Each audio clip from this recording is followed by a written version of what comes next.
What is going on? My name is Dingo, and today I want to talk about a fairly new comic book series in my personal collection that I've been enjoying, with that series being Miles Morales' Spider-Man.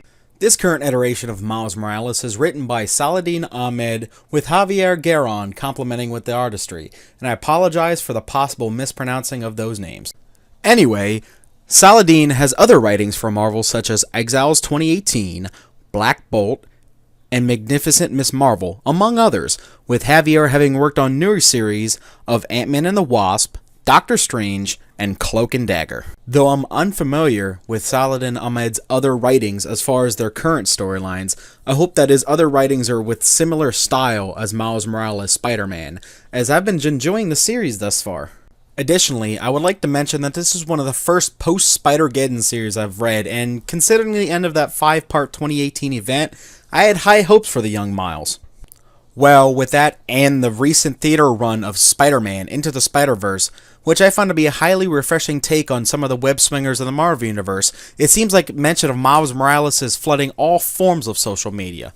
Now, I'm going to be honest. I was initially a little bit concerned that Marvel might slip up with the current iteration of Miles, especially with so many different Spider-Men to deal with after the Spider-Geddon crisis I talked about earlier, but I'm happy to report that this comic book series, it's kind of like a breath of fresh air for the evolving star, and it seems to pursue greater heights for him.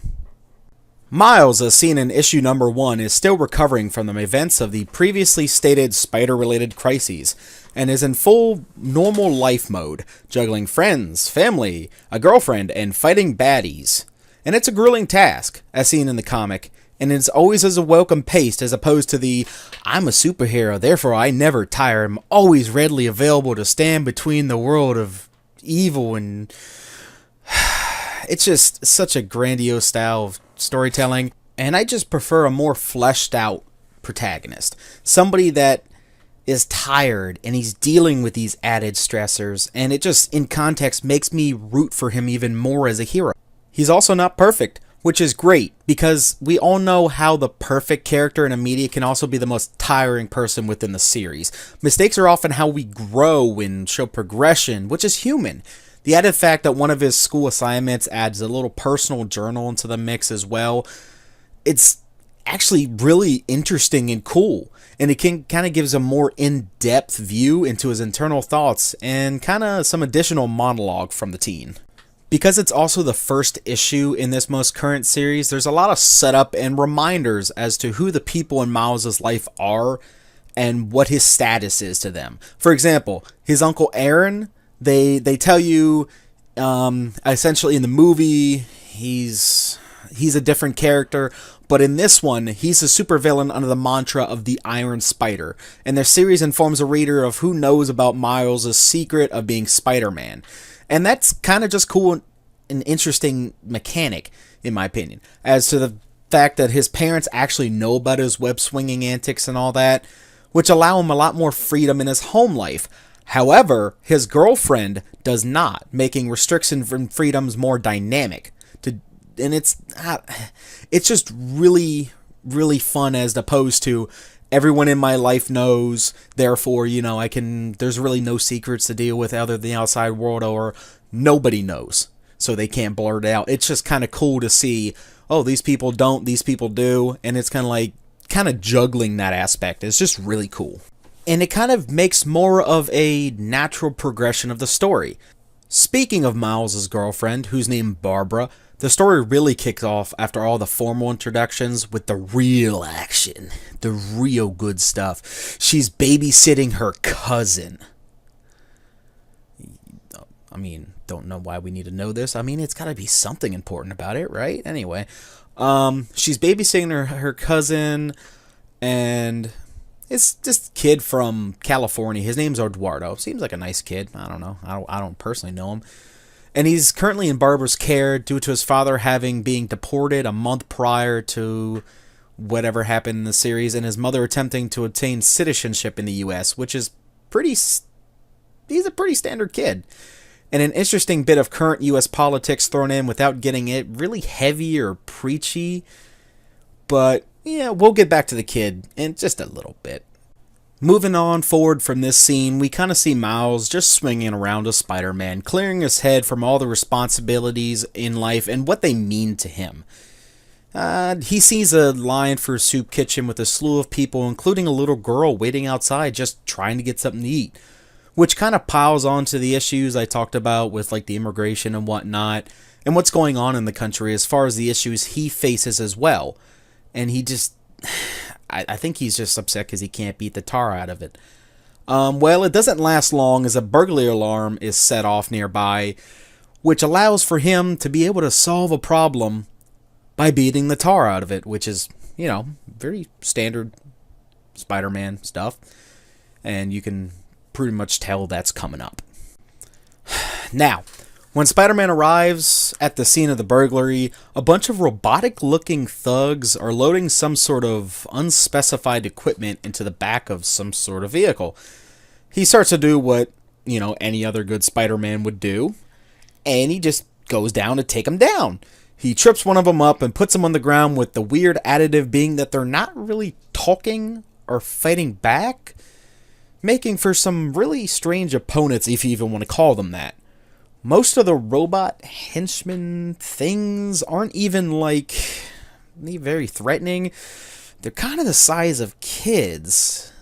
I mean, and he actually makes a point about this, about how they're not really, like, they're really small, and it's kind of strange. I mean, honestly, if I were fighting, like, henchmen things that were passive and they were not even fighting back, I'd be a little concerned too. Anyway, that takes a back seat for a second, because Spider-Man's good old spider sense starts tingling, and we see a classic Spider-Man villain to intervene, and it kind of seems like, you know, he's just coming in, he's like, oh, well, somebody's stopping this burglar. And that villain is our very fashionably horned Rhino.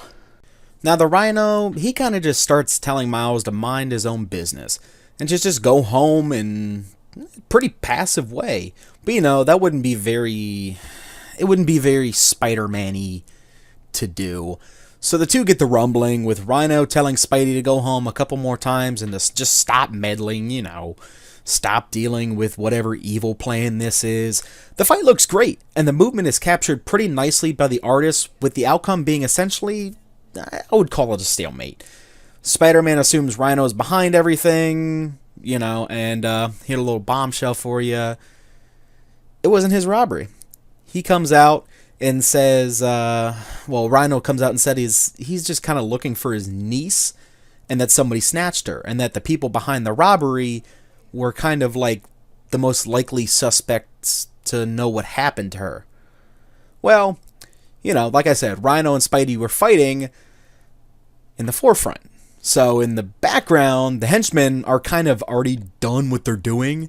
So they just start driving away, which you're going to try and drive away from Spider-Man and the Rhino. One or the other is just not going to let that happen. You probably already guessed it. The vehicle gets apprehended. Or, excuse me, rather, the henchmen get apprehended, the vehicle gets destroyed, and now the henchmen are held up by the duo of Spider-Man and the Rhino. With the vehicle crashed and disabled, the masked figures exit in the same passive way they were being portrayed previously, kind of with their hands up and everything, which, you know, Miles is kind of like, you know, okay.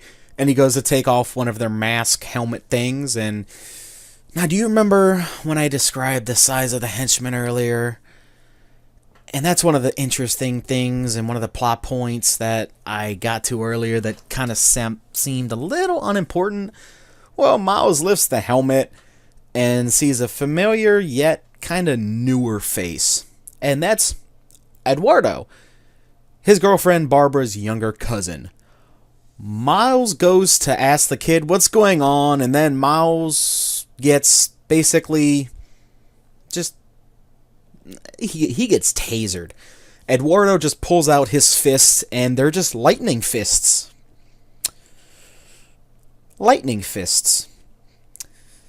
And that is able to stun and incapacitate Spider-Man and the Rhino.